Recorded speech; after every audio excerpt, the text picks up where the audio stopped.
जय माता की। हर हर महादेव। आज मैं आपको सुनाऊंगी सावन की हरियाली तीज व्रत कथा। सावन आने वाला है और सावन में हरियाली तीज व्रत रखा जाता है। अगर आप हरियाली तीज व्रत रखते हैं तो आप हरियाली तीज व्रत वाले दिन हरियाली तीज व्रत कथा जरूर सुने, जिससे कि शिव भगवान और माँ पार्वती की आप पर असीम कृपा बनी रहे। साथ ही आपको बता दूं, अगर आप सावन के दिनों में सोमवार के व्रत रखते हैं तो आप मंत्रों का उच्चारण जरूर करें। मैंने पहले से ही वीडियो डाल रखी है, आप मेरे लिंक पर जाकर चेकआउट कर लें। साथ ही आपको बता दूं, सावन के दिनों में शिव भगवान के साथ साथ माँ पार्वती की भी आराधना करनी चाहिए। जो कोई भक्त शिव भगवान के साथ साथ माँ पार्वती की भी आराधना करते हैं, दोनों का आशीर्वाद मिलता है, क्योंकि वह आदि शक्ति है। तो इसलिए सावन के इस पावन दिनों पर आप भगवान शिव और माँ पार्वती का स्मरण जरूर करिए, लेकिन सच्चे मन से, श्रद्धा भक्ति भाव से और कर्म के साथ। कर्म आपको हर वीडियो में बताती हूँ, बार बार बताती हूँ। कर्म जितना आपका अच्छा होगा उतनी ही आपकी जिंदगी में सफलता मिलती जाएगी। कर्म हर किसी को भुगतना पड़ता है। अगर आपने थोड़ा सा भी गलत कर्म करा है तो आपको वो भुगतना ही पड़ेगा। अभी नहीं भुगत रहे तो आगे जाके भुगतना पड़ेगा, पर भुगतना जरूर पड़ता है।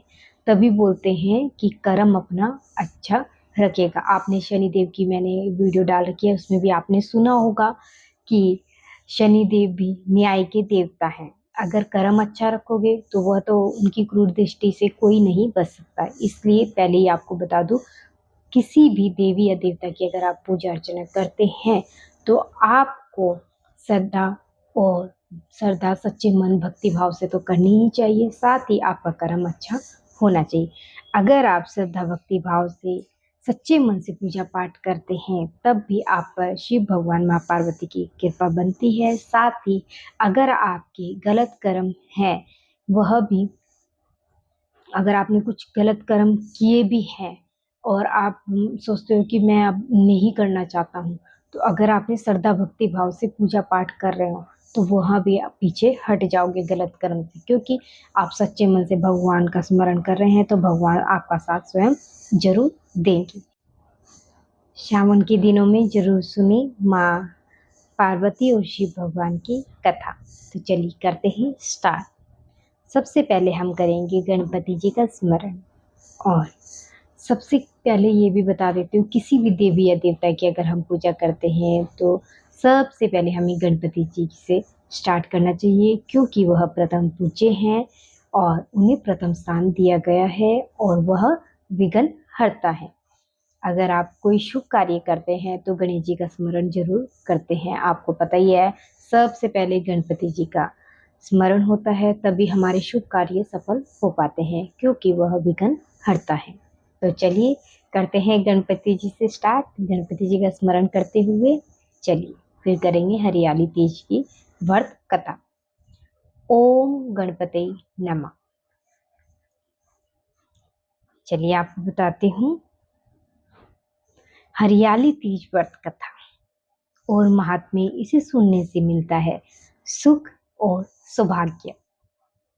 हरियाली तीज व्रत कथा में बताया गया है कि इस व्रत को किस प्रकार देवी पार्वती ने किया था और इस व्रत को करने से क्या लाभ होते हैं।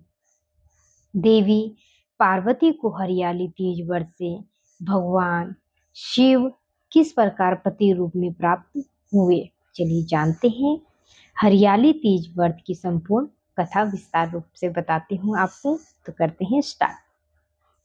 हरियाली तीज सावन के महीने में आने वाले त्योहार है जो देवी पार्वती को समर्पित है।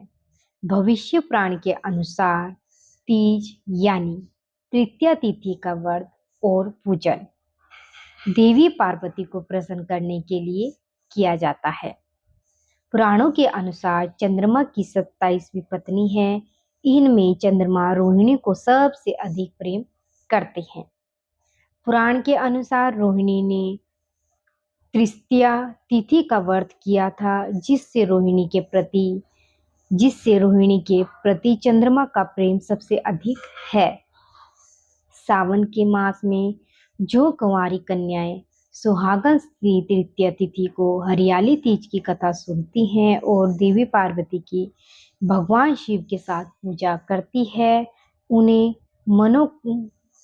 मनोनुकूल जीवन साथी की प्राप्ति होगी और सुहाग की उम्र भी इनकी लंबी होती है। इस संदर्भ में पुराण में कथा है कि देवी पार्वती और भगवान शिव ने हरियाली तीज को किस प्रकार कन्याओं के लिए विवाह और वैवाहिक जीवन में प्रेम और आनंद पाने का व्रत बनाया। हरियाली तीज व्रत कथा विस्तार से पढ़े। देवी पार्वती अपने पूर्व जन्म में दक्ष प्रजापति की पुत्री सती थी। उस समय दक्ष प्रजापति के विरोध और इच्छा विरुद्ध जाकर देवी सती ने महादेव से विवाह किया था। दक्ष प्रजापति भगवान विष्णु से देवी सती का विवाह करवाना चाहते थे, लेकिन देवी सती भगवान शिव को अपना पति मान चुकी थी। अंत में पुत्री की खातिर दक्ष प्रजापति को भगवान शिव के साथ सती का विवाह करवाना पड़ा, लेकिन दक्ष प्रजापति फिर भी शिवद्रोही बने।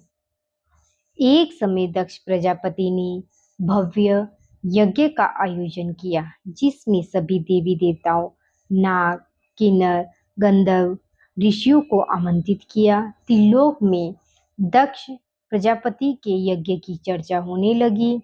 बात देवी सती के कानों में भी आई और वह दुखी हुई कि उनके पिता ने महादेव से उन्हें यज्ञ में शामिल होने के लिए आमंत्रित नहीं किया। इस बात से देवी सती को बहुत दुख हुआ और वह फिर भी बिना बुलाए पिता के यज्ञ में जाने की जिद करने लगी। महादेव में देवी सती के कहा कि हे देवी, बिना बुलाए पिता के घर जाने से भी मान सम्मान की हानि होती है, इसलिए मेरी बात मानो और तुम ना जाओ। लेकिन देवी सती अपनी जिद में शिव की बात मानने को तैयार ना हुई और शिव से कहने लगी कि आप भले ना जाएं, लेकिन मैं अपने पिता के यज्ञ में जरूर जाऊंगी। और वह शिव की आज्ञा बिना ही मायके चली आई। दक्ष प्रजापति ने जब देवी सती को बिना बुलाए आया देखा तो देवी सती और महादेव का बड़ा अपमान किया। उस समय देवी सती को महादेव की बातों का स्मरण आया और अपनी भूल पर वह पछताई करने लगी। सती के कहा कि महादेव के मना करने पर भी मैं यहाँ आई। मेरे कारण मेरे पति का अपमान हुआ है, अतः अब किस मुंह को लेकर शिव के समक्ष जाऊंगी। दुखी और क्रोधित हुई सती उसी समय पिता के यज्ञ कुंड में शिव का ध्यान करते हुए कूद गई और सती हो गई। देवी सती के अग्नि कुंड में देह त्याग की सूचना मिलते ही भगवान शिव अत्यंत क्रोधित होकर वीरभद्र को प्रकट किया, जिसने दक्ष प्रजापति के यज्ञ को नष्ट कर दिया। इसके बाद शिवजी घोर साधना में लीन हो गए।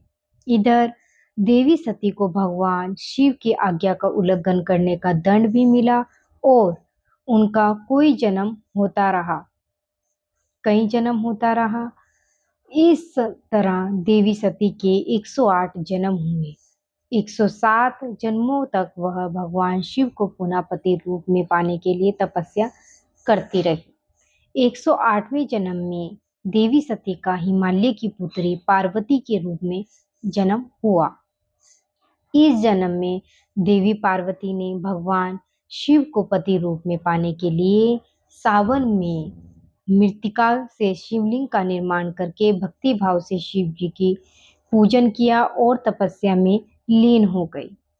देवी पार्वती की तपस्या से अंत में प्रसन्न होकर हरियाली तीज पर भी भगवान शिव प्रकट हुए और देवी पार्वती को वरदान दिया कि तुम मेरी अर्धांगिनी बनोगी। इस तरह देवी हरियाली तीज के दिन देवी पार्वती को भगवान शिव से मनोनुकूल वर प्राप्ति की वरदान मिला। इसके बाद भगवान शिव ने देवी पार्वती के आग्रह पर कहा कि जो भी कुंवारी कन्या हरियाली तीज का व्रत रखेंगी, भगवान शिव और देवी पार्वती की पूजा करेगी, उसकी कामना के अनुसार सुयोग्य पति की प्राप्ति होगी। और जो सुहागन महिला हरियाली तीज का व्रत करेगी, उनके वैवाहिक जीवन प्रेम और सुख के भरा होगा। यह थी सावन के हरियाली तीज व्रत की कथा, जो बहुत अपरंपार है। शिव भगवान और पार्वती की अगर कृपा पाना चाहते हो तो सावन के दिनों में इस हरियाली तीज व्रत का कथा का स्मरण जरूर करें। आप सोमवार के दिन भी कर सकते हैं और हरियाली तीज वाले दिन भी कर सकते हैं। अगर आपको मेरी वीडियो अच्छी लगी तो लाइक शेयर कमेंट सब्सक्राइब जरूर करें। जय माता की। हर हर महादेव।